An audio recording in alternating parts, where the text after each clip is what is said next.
You are listening to Creating Active Lives with me, Sarah Blytho, and my regular weekly guests, and we are all here to share the research, the science, and the strategies, as well as some of the fun, to help you to create a more active life. Hello, and welcome to this episode of Creating Active Lives with me, Sarah Blytho. And for the first time, I have two guests with me. One you've actually met before, Steve Shreeve, who did a really, really excellent episode on the importance of activity in pregnancy. Steve has worked in the fitness industry for over 2 decades, and he helps people manage things like back pain, joint pain, but also he really specialises in helping people to age fitter. So to help counteract or improve some of what we think of as the consequences of aging, which is really important. And he's also a finalist in the Online Coach of the Year category in the UK Coaching National Awards. So we will know more about that in December, but fingers crossed and good luck.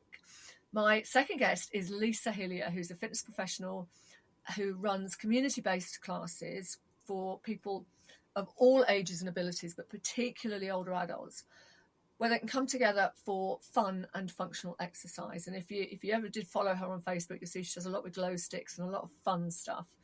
She's got a background as a professional dancer and singer and actress, so movement's very much been part of her life and who she is. Lots of performances in the West End of London. But she particularly enjoys the sort of community-based classes with that sort of fun, that community element. And she's actually... during lockdown, she created her own fitness brand, GroovX Fitness, and she has a team of trained instructors all over the world now delivering these. And she's actually an award winner as well. So best dance-based workout at the British Fitness Awards this year. She has won a lot of other awards, presenter of the year, dance-based workout and things. But, so we've got two, well, as far as I'm concerned, award-winning people with us today. And we are talking about the importance of being active as we get older, which is, I think sometimes people forget to keep moving as they get older. A lot of people sometimes think, oh, well, I'm getting older, I can slow down a bit, I can take it easy. Whereas actually it's almost the opposite that's true, isn't it? So Steve, I'm going to come to you first. Why are we kind of getting it so wrong with this, oh, I'm getting older, so I'll slow down and rest attitude? Well, it's a chicken and egg scenario, isn't it? If you do you need to slow down because you're getting older, or are you slowing down because you're not keeping active enough? And there are, we know there are several things that change with the aging process that we know can be offset and reversed by exercise. So the three main ones being lung capacity, muscle mass, and flexibility. And of course, it's no wonder that you feel less energetic if you're losing lung capacity, because you're less efficient at getting oxygen around your body. So you are going to feel less energetic. If you are losing muscle mass, everything that you do in your daily life, whether it be walking upstairs to carrying your groceries, anything like that, is just going to take so much more energy because you've got less muscle to do it. And if you're losing flexibility, just movement is less comfortable, isn't it? You just don't want to move if you're feeling creaky and achy and stiff when you move. So you kind of lose that desire to be active. But we know that at any decade of life, all of these things can be reversed by the right types of exercise. So, we were speaking before the beginning of the podcast, weren't we, about teeth brushing and how, everyone brushes their teeth twice a day and they don't treat it as a suggestion.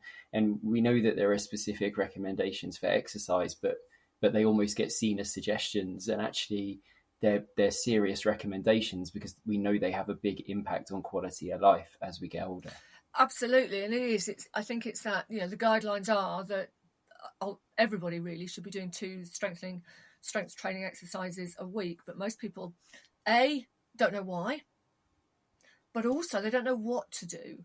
And this is where, people think, oh, well, I've got to go to the gym. So Lisa, coming to you, you teach group exercise classes within the community. And a lot of people will think, oh, well, if it's not going to the gym, then I'm not going to be doing my strength training. And yet you presumably, you include a lot of strength training within your workouts because that's what people want. That's what people need. Yes. I purposefully chose the classes that I teach because they do cover a majority of the components of fitness. So they target flexibility, mobility, strength training, cardiovascular training. So it's kind of a package all in one that they get when they come to one of my community classes. And the reason why I chose group exercise in the community is because I found I was a professional dancer, and I actually found gyms intimidating personally. I retired from the theatre industry and had 2 children, and I lost all my confidence. So I didn't feel brave enough to be anywhere, first of all. And then I discovered a dance fitness class. And because of my background, I found it relatable. It was something that was passionate to me. Dance was passionate to me. And I thought this could be something that I personally enjoy. And I went along to the class. It took me 3 weeks to gain the confidence to go. And in the end, my husband kicked me out the front door, not literally, but said, go. And I discovered a completely different way that you could exercise using dance. And it just stimulated something that made me want to do this for my community. And so my business grew from 1 class a week to then a full timetable of classes. And it's for people that just want to do something a little bit different, or that find dance fitness relatable, that dance aspect, or music. People are inspired and motivated by music, and that's how I got into the industry, and why it's an absolute passion of mine. And I think in regards to the older adult, they find music, it's part of their life, it's through generations and the decades of the change in music and the style of music, and it's nostalgic and it's motivational. So I incorporate, going back to the original question, I in my class structure, it incorporates strength training, weight-based. We don't use equipment, but it's all weight-based training. But they don't realize they're doing it because it's exercise in disguise, because they're having so much fun. And this is the important thing, isn't it, with you guys? Steve, you're predominantly sort of one-to-one, but on the personal training side of it, at least at your group exercise. You both include strength training, but in different ways. And this is, I think, something that people don't realise. The minute you talk about strength training, they think weights, big free weights, big machines, really, really difficult. Whereas actually your body weight exercise, using your body, can be just as effective for people, depending on what they want. And I think this is something that a lot of people really don't understand, is they think, I don't want to go to the gym. I'm not interested in going to the gym. So why should I bother? But there are other ways of getting your strength training in, aren't there? And this is, I think, where we've got the guidelines out there. For those of you that aren't aware of the guidelines, then there are guidelines out there for how much activity you should do. But they tell you what to do, but not always why or how. And that's where people get stuck, because there's nobody showing them. Like going back to Steve's thing about, we brush our teeth twice a day. We're taught in childhood to do that. We're taught why it's important. We're taught the best way of doing it. We're shown, we're supported. Whereas with fitness, it's do 2 strengthening sessions a week. And the people are like, well, what does that mean? And this is where, we need more of the why and the how, as well as the amount. So Steve, why is it so important? We've talked briefly on why it's so important for people who are getting older to do their strength training. We talked about the fact that muscle mass deteriorates, but it isn't just a question of, I'm not as strong as I used to be, is it? It's more than that. It's so much more than that. And I think it's really important for people to understand the difference between using their muscles and building their muscles as well, and to not be afraid of that term, building their muscles as well, because it's really important to understand that loss of muscle mass can start as early as in your 30s. And at that kind of age, you can start losing 1 to 2% of your muscle every single year. And the reason I make the clarification between using your muscles and building your muscles is people will say things like, I don't understand why I've got joint pain because I'm walking all the time, or I'm cycling, or I'm swimming. And we don't want to get too technical, do we? Because we want to keep this accessible. But there are different types of muscle fiber within all the muscles in our body. And we lose a specific type of muscle that isn't used by aerobic exercise. So strength training is really important in that it taps into a specific type of muscle fiber that we would normally be losing as part of the aging process. And it allows us to turn that process into reverse.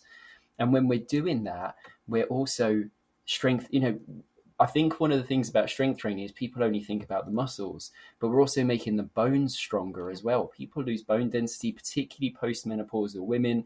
Postmenopausal women are at a higher risk of developing brittle bones, but strength training increases bone density in a very low impact way, and you can do it throughout the whole body. And you'll also strengthen the tendons and ligaments. And what I think is really interesting is we've got that guideline for activity of doing 150 minutes of moderate aerobic activity a week, or 75 minutes more vigorous activity. But that's really hard to do if you've got sore knees. And a lot of people have got sore knees because they're losing the muscle that would support those knees. And so actually, I consider strength training actually the foundation of activity. Because if we're building our muscles, we're building our shock absorbers, we're building our support structures, and that enables us to do all of the other things that we want to do for our health, for our longevity, and because we love doing those things, pain-free. Absolutely. And it's really important what you've just said. We have these different types of muscle fiber in our bodies, and I think that's what people don't realize. So you could happily go for a walk for 2 hours and not have any issues whatsoever. But if somebody asks you to climb 3 flights of stairs, your muscles will be like, nope, can't do it. And it's those different muscle fibers that are the issue. So however much sort of walking, swimming, if you like, the more cardiovascular activities you do, you're not targeting the muscles that help us with those everyday movements like climbing stairs, getting up and down out of chairs, getting in and out of the bath, carrying shopping. And that's what's so important. And this, again, Lisa, Steve, you work with weights, you work with bands, all sorts of different equipment. Yeah. Lisa, you're working without equipment, but it's just as effective, isn't it? Because you're using your body, which after all is a weight. Yes, and we tend, like incorporated in the class structure, the strength training is more sort of reenacting what you do in your daily life. So it's functional fitness. So they don't actually realize that they're doing sort of replicating. So for example, doing a squat, but it's to music. So, they don't realize they're doing sort of strength training work, but it's replicating, getting up out of a chair and sitting back down again. It's applying just really simplistic movements that they would do in their daily lives anyway, and just incorporate it in a strength based way. And so I teach fitness Pilates, so we do weight based exercises, laying on our backs, fronts, sides. We do balance work, which again incorporates strengthening the legs, which then helps with their daily lives in regards to falls, and it's all injury prevention as well. And so there's different ways. There's so many amazing, incredible ways that you can incorporate strength training in regards to physical activity or exercise. And it's about making it relatable and not overwhelming to the general public. And it's about getting across without being too technical and going into the science behind it.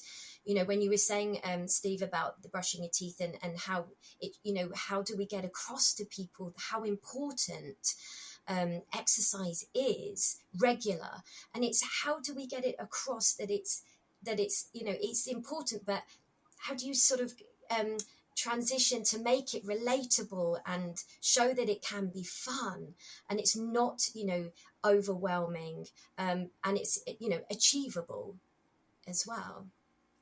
And that's so important, isn't it? And with the body weight stuff, I think, 2/3, 3/4 of our body weight is actually our upper bodies above the pelvis. So when you're doing a squat, you're actually lifting a significant amount of your body weight up and down. Yeah. So people who sort of say, oh, well, I don't want to do weights and I don't want to do this because I don't want to bulk up, and we'll come on to those sorts of myths in a moment.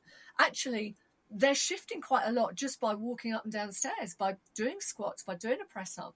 There's a lot of, weight involved in that. And, nobody goes away after doing a few press ups or a few squats worried about bulking up. But I think that's another thing that certainly puts women off sometimes. It is that preconception that the minute you start lifting weights, you'll walk out like Arnie at the end of it. And I know I used to teach a lot of body conditioning classes, and people would walk in and they'd look for the lightest possible hand weights they could find. I mean, look, you're talking about a pound, maybe a kilo, if that. And they'd actually be looking for the lightest ones. The bag they walked in with, the handbag they were carrying, probably weighed 5 kilos. Carrying that around all day, it apparently isn't a problem, but anything more than a pound or a kilo in hand weights is going to make them all bulk up quickly. So that is a big myth, isn't it, Steve? Is that you're going to bulk up if you start lifting weights? Yeah, I think we need to make the distinction between strength training and bodybuilding. Yeah. Bodybuilding is a sport where people try to bulk their muscles and create symmetry throughout their body through that muscle bulking, and it is a sport. And the way I liken it to is going for a run twice a week won't make you a marathon runner, and strength training twice a week won't make you a bodybuilder either. Bodybuilders, if you take the supplementation side of things out of it alone and just look at their training regimes, some of them are training for 2 hours at a time, 6 days a week. And they're eating 6 meals a day to get the thousands and thousands of calories they need to build that muscle bulk. So it's not like, if we just go in and start lifting weights, we're going to start to become a bodybuilder, because bodybuilding is a specific sport that requires specific techniques in order to build that result. And also we should try and encourage losing that fear of building muscle, because as we mentioned at the beginning of this podcast, without strength training, the body is losing muscle. So the goal of strength training is to build muscle, because by doing that, you're literally reversing an aspect of the aging process. We mustn't be scared of that term of building muscle, but equally it doesn't mean you're going to become a bodybuilder and suddenly build, big bulky muscles. There are some other things that it's important to know as well, and certainly the main hormone that causes muscles to bulk is testosterone, and women particularly who are kind of most fearful of bulking up from strength training have such little testosterone in their bodies that it makes it much, much harder for them to develop muscle bulk. And even men who have much higher levels of testosterone still have a hard time building muscle bulk. It's not an easy thing to do. Strength training, it's a healthy thing to do, and it's not necessarily going to turn you into the next Incredible Hulk or anything like that. It's maybe we should rename it. Let's start a campaign to rename it muscle training rather than strength training, because I think maybe that'll make or quality of life training. That's what it is. It's quality of life training. Quality of life training. We like that. And it's an investment in your body and your future, isn't it? Yeah. And we know as well, we know from all the research, we're people that read research for fun because we're kind of like that. But we know that actually an awful lot of what we consider to be the aging process is actually the inactivity process. It's the consequences of being inactive rather than getting older. And, if you look around, most of you listening, you look around and notice the people who are carrying on with life, who are doing things, who are active, maybe not going to classes, but who are physically active around a house, around a garden, with grandchildren, with children, with whatever. The difference between them, not just physically, but mentally and emotionally as well, with the people who sit and kind of, I'm retired now, so I can sit and take it easy. In actual fact, surely retirement is the time where you want to up your activity levels, because you've got the time to do all those things that you missed out on when you were working. But I think that emotional, that mental well-being factor, again, is something that we underestimate. And we know that, these days families aren't as, you go back a few decades, several decades, families would tend to stay in the same sort of geographical area. They'd be close, they'd meet up for Sunday lunches, for birthdays, things like that. Now they can be scattered worldwide. So a lot of people can be quite isolated as they get older because their families have moved away, maybe their friends have moved away, and if they're not working, they've kind of lost that social connection. So Lisa, I'll come to you first with this, but the social element of doing exercise, whether it is even with a personal trainer but particularly in groups, that's a big boost to emotional and mental health, isn't it? Absolutely. Like, we know that the physical benefits of doing exercise and physical activity, but there, we are now thankfully in a generation where we can talk about mental health, and it runs alongside. It's not a byproduct. It's just as important. Your mental health is just as important as your physical health, and the social aspect creates adherence, because if you buddy up and go to do exercise with a friend, then you hold each other accountable, and the adherence to doing it regularly it works. But also there's that aspect of first of all having the confidence to go and do some exercise, whether it's group exercise or personal training or whatever you choose to do, but once you get there, for my personal from community group exercise classes, friendships are formed from members coming to my classes, and I observe it actually makes me feel emotional. So when someone new comes to my class, my other members kind of have a look over, they see there's someone new, and some of them just go straight over to that person and kind of sort of envelop that person and make them feel welcome. It's so wonderful to see. Not only do they comfort that person who might be feeling very, very nervous. Like I say, going back to when I got pushed out the front door by my husband to go to class, I was there. I know how that feels. So not only are they welcoming that person, but they're kind of flying my flag, because they start to tell the new member about how wonderful the class is, and then they start to tell their experiences of when they first started, and then it's finding it relatable and that connection. And what then happens is friendships start to be formed, or they start looking forward to seeing those members again. They're all like-minded, because coming to my class, they've come to that class because the dance aspect or the musical aspect is part of their lives. So there's that instant connection. But also what happens is I offer tea and coffee facilities afterwards. So once that sort of groundwork is done, then the confidence is there, and then they start to connect afterwards, and they stay and have tea and coffee together. And this is just formed naturally with my classes.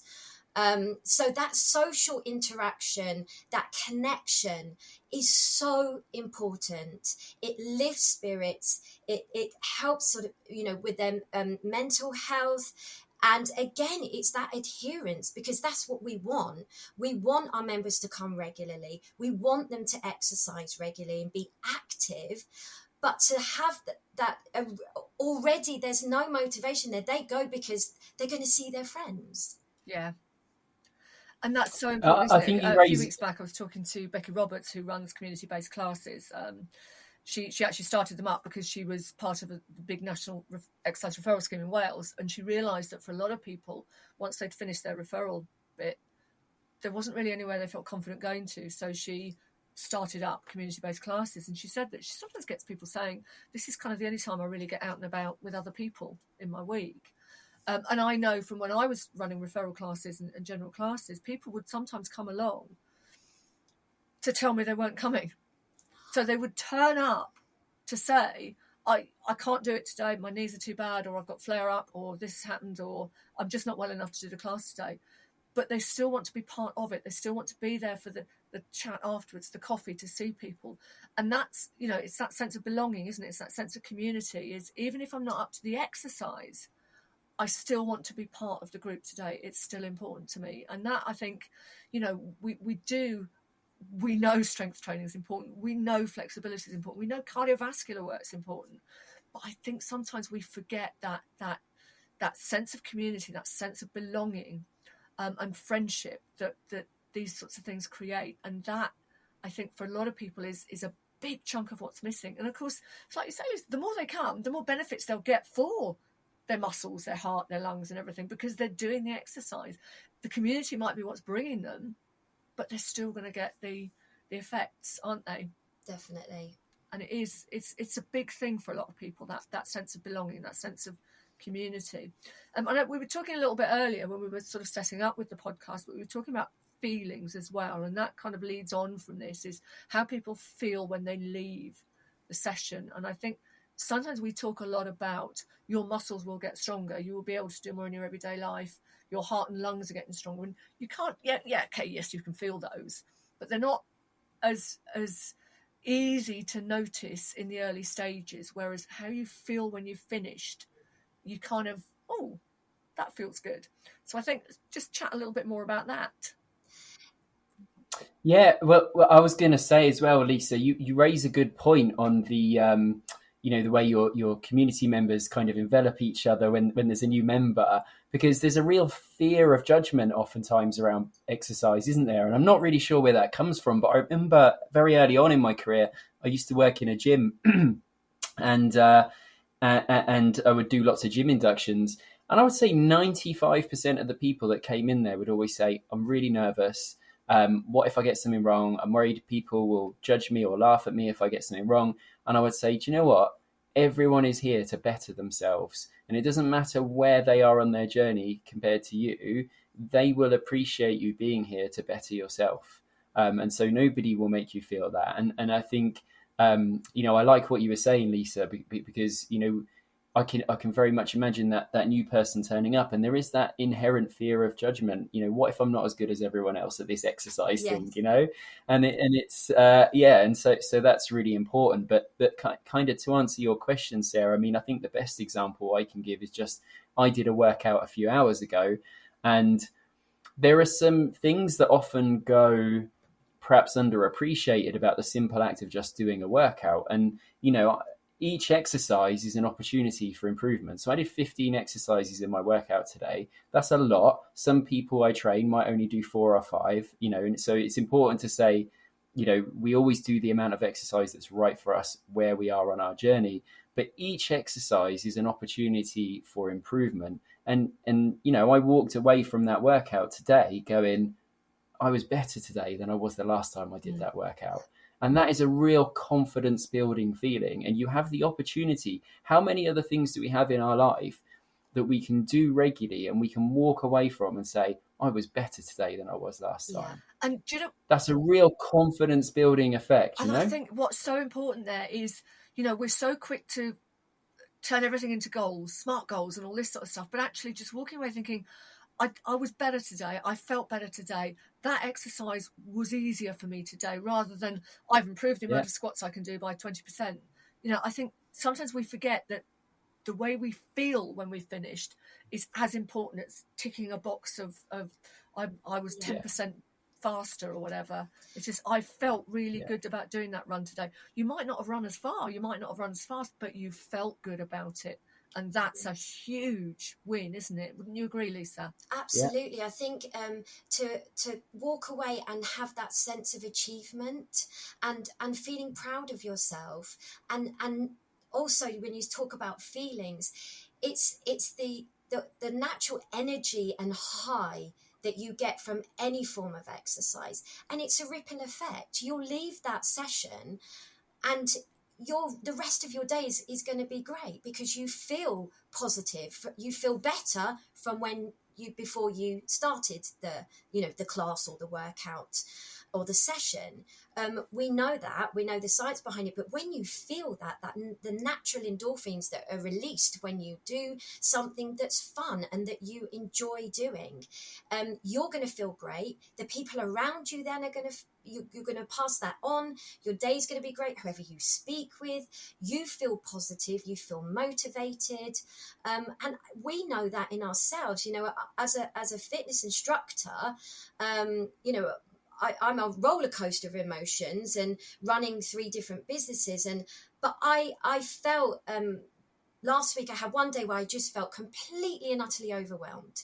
The whole day I was on a real low. And then I went and taught my class and I was like, I'm actually experiencing the advice that I give and what I'm trying to explain. I actually finished the class. I felt completely euphoric. I was like, I feel like a changed person now. 45 minutes of exercise with other people around me. Even though I'm the instigator, I'm the instructor, I still felt, and it was that light bulb moment. Every now and again, it's that reminder, this is how great you can feel. Our bodies are made for movement, right? And they reward us for that Absolutely. when we do it. That's it, and it is so important. I remember when I used to love teaching classes, because I knew even if I was having the worst day, I'd come away from the class just feeling lifted by everybody and seeing how everybody else felt lifted. And people would come along and say, "Oh, I just didn't really feel like it today," but I knew I'd feel better when I left. And sometimes, you know, that is more important to people than the gains that they're getting. And the good thing is, it's not mutually exclusive. It's not like, well, I'm going to feel better, so my body won't improve. You get all of it. Yes. And it's focusing what's important to that person. And, you know, that might be being strong enough to go for a walk with friends, or there was an advert, wasn't it, last year or the year before, where the guy's doing all the training with the kettle. An older man is in his shed lifting kettlebells, and he's lifting heavier kettlebells and everything, and it's going on. And his family are sort of peering and what's going on and everything. And at the end of the advert, and if you ever watch it, it is a tearjerker. He picks his granddaughter up to put the star on the top of the Christmas tree. Oh my God. That's what he was training for. Now, he's going to get all sorts of other benefits from doing the training, but all he had in mind was, I want to pick her up so she can put the star on the tree. Oh. And I just think sometimes, you know, it is those simple little things that people want to achieve, but a lot of it is down to the fact they just want to feel better. They just want to feel more energetic. They just want to feel more energized. And, you know, energy creates energy. Doesn't it? And it's the more you move, the better you feel, and the more you want to move. And then you kind of start to realize that little aches and pains and niggles are starting to go away. And that's just one other thing. A lot of older adults do have a long-term condition, or they're in the early stages of something. So they may actually have a diagnosis of something like hypertension or diabetes or whatever, but they may also be in what I always call kind of like the pre-referral stage, which is where they've got early signs or symptoms, but they're not at the diagnosis stage yet. And I always tend to call them the tricky, dicky, dodgy and stiff crew, because they're the ones, I've got a bit of a tricky hip and a bit of a dicky knee and all this sort of stuff. But I think a lot of people worry because they've got this or this or this, that they shouldn't be exercising, they should be taking it easy. So what's your response to people who sort of say, well, you know, I've just been diagnosed with hypertension, diabetes, arthritis, osteoarthritis, whatever, or even cancers? What would be your response? There isn't anything about any of those conditions that can't be made better by exercise. Yeah. It's that simple. I work with a lot of people who've got joint pain, and to hear them say things like, I just did a whole dance weekend without any knee pain. And that's because of their training. Yeah. To hear them say, I was with some family members that I haven't seen for ages, and they noticed that I was walking so much better. You know, all of those things. But again, you touch on hypertension. You know, one of the effects of, or something that happens commonly as part of the aging process, is that our blood vessels stiffen up. And again, that's something that can be offset and reversed by getting enough exercise. Yep. If you're regularly shunting blood through your blood vessels, they won't stiffen up as much. They'll become more pliable. This reduces your risk of getting high blood pressure.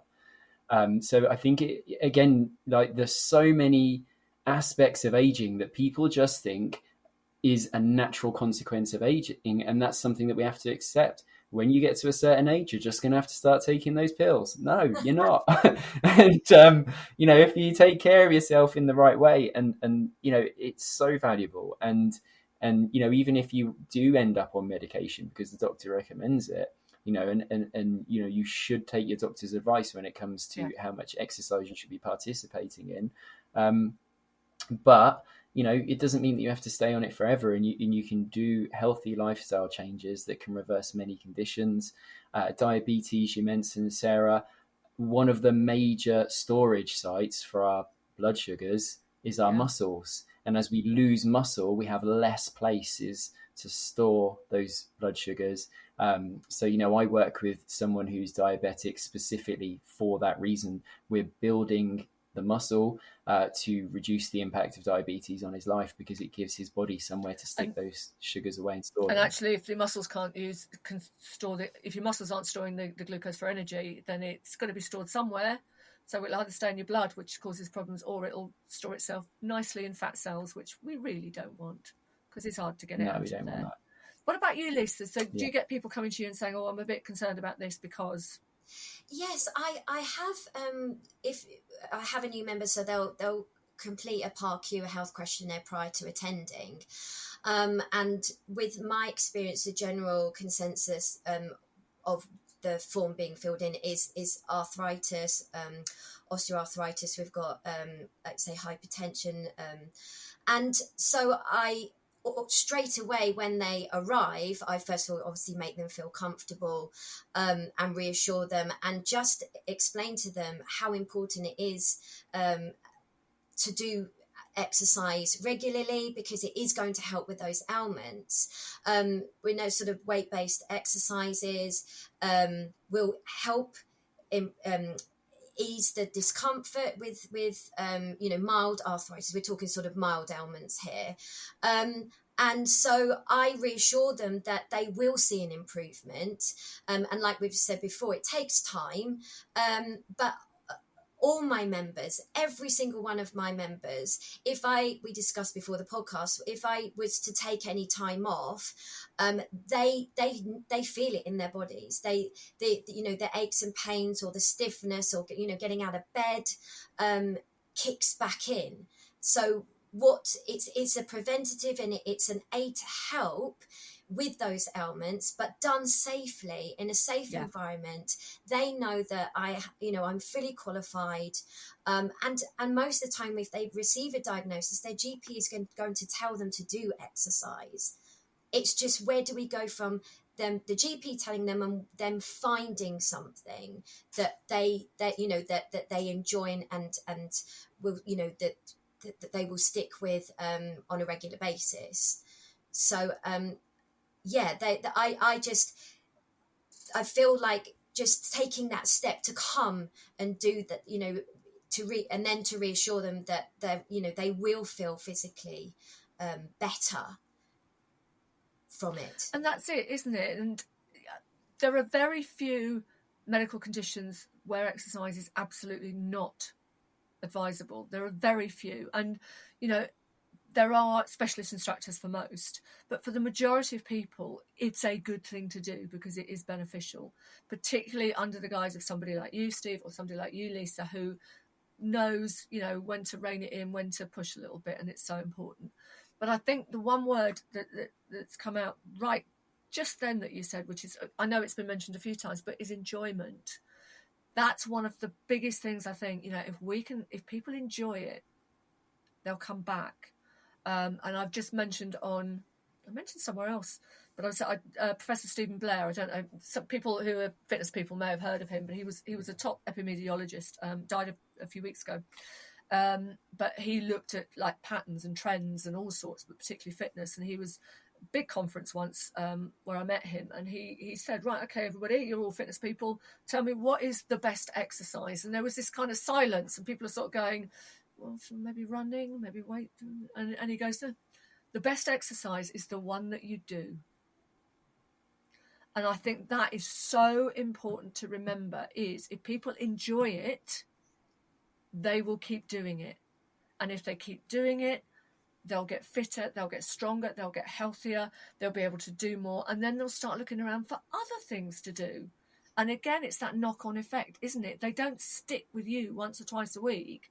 They start doing other things. And I remember years ago, somebody used to come to all my classes, and I hadn't seen her for months, and I bumped into her, and she was like, "Oh, I'm so sorry I haven't been at your classes, but I've started going line dancing twice a week, and I absolutely love it." And I'm like, "That's brilliant." And she went, "What do you mean?" I said, "You found something you love doing and you're sticking with. That is brilliant. That's all I want, is for people. I don't want people as clients for life. I want to start their enjoyment of activity, and that's my big thing. If I can get you enjoying it, if you go off and find something else to do, that you love doing, brilliant. I'm more than happy with that, because it's your life. You don't owe me anything. But I think that's one of the big things, isn't it? So what then would be, I was going to come to you first, Steve, and then to Lisa. What would be your one message to somebody who is older? And by older, I think these days we're thinking 60, 65 plus. So what would be a key message that you would send to people who are a bit nervous about being active and don't really know if it's beneficial for them? I think it'd be really hard for me to narrow it down to one message, especially with all the things we've discussed, because I'm thinking about enjoyment of exercise as well. And I'm reflecting on the people that might be listening to this podcast that might be thinking, well, I've tried all sorts of different types of exercise and I've not enjoyed any of them. What do I do? And that's true. Like, there are people out there that have had really bad experiences in PE classes going back to when they were kids, and still as adults, mature adults, they have a fear of exercise. And the best story that I can illustrate is someone once came to work with me. I was training their brother, and their brother had some, real physical life-changing results from their strength training. And so this family member of the person I was training came to me because they had a lifelong goal that they wanted to achieve, a pilgrimage they wanted to go on, and they knew they needed to be strong and fit to be able to achieve that. And when we met, she said to me, "You're going to have your work cut out with me, because I've never been passionate about exercise." And I said, "That's okay. You don't have to be passionate about exercise, but you can be passionate about what exercise gives you." Okay. And I think that as a message, understand why exercise is important, and don't worry if you're not I'm honest with people. I don't want to work out all the time. I'm a personal trainer. I've been in the fitness industry for 21 years. I love exercise. I'm so passionate about it. But there are so many things going on in our lives. It would be unrealistic to expect any of us to be motivated all the time. And that's not exercise's fault. And it's not because of the exercise. It's just because of how much we've going on. You've both mentioned how you both had days where you'd had real tough days, and going and doing that exercise class or teaching that exercise turned that day around. And sometimes you've got to step away and not make it about the exercise, but make it about what the exercise is giving you. And that will make you do it on those days, whether you want to or not, and to really dig deep about what that exercise is doing for your life. Yeah. That's brilliant. Yeah. And I think that's a really, really huge point. It's, don't exercise for the sake of exercise for what you'll be able to do. Yeah. And we talk about the strength training guidelines being 2 strength training sessions a week. We're talking 2 days out of 7.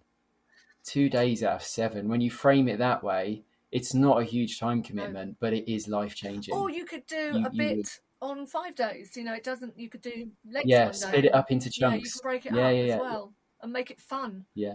Tug of war with the kids. Yeah. How about you, Lisa? I think we are in an era at the moment where self-care is key. And I think if I want you asking in regard to the question, it's just explaining how important it is to take time for yourself. We all have, whatever age, we have so much pressure on us now. We have so many commitments. And if you're talking along with, the topic is older adults, it's looking after the grandchildren. It's still the pressures of everyday life.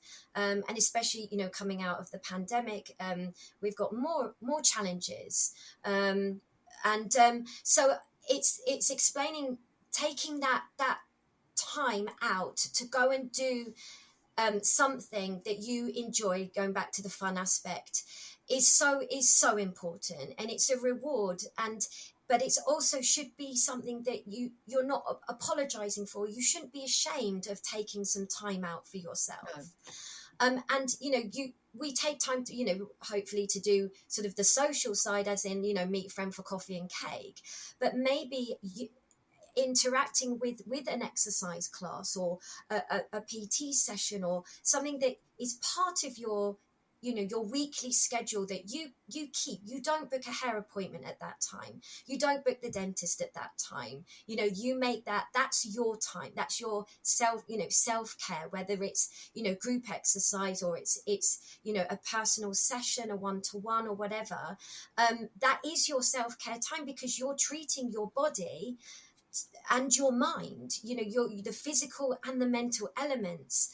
And again, like Steve says, it's the quality of life, and that is part of it, is creating a habit, and that you it's a weekly occurrence. But like I say, bringing it back to this, in inverted commas, it is part of your self-care regime, isn't it? And I suppose treat it like an appointment with yourself. Absolutely. And keep it. Yeah. Guys, thank you so much. Lisa and Steve, thank you so much for this. It's been absolutely brilliant. And I know that I'll probably get you both back on again another time, because it's just so much information comes out. And it's been absolutely brilliant. I will put all the links of where people can find you in the episode information when I do it. But again, just thank you so much for this, because hopefully it will give people who are getting older that little spur that they need to think, do you know what? No, I'm going to do this. I'm going to do it for me. And it's going to benefit everything around there. So thank you, Steve. Thank you, Lisa. You've been listening to Creating Active Lives with me, Sarah Bolitho, and we will definitely be chatting with these two again. And as they're both award winners, we'll confirm Steve's award later, but we know Lisa's already won awards this year and previous years. So this is an award-winning podcast. That's how I'm going to frame it. Thank you so much, guys. Thank you. Thank you. Thank you for listening to Creating Active Lives with me, Sarah Bolitho, and my guests. Join me each week for more on how to create and sustain everyday activity, and follow me online at Fitness Career Mentor or Fabulous if you're interested in career development and more on creating active lifestyles.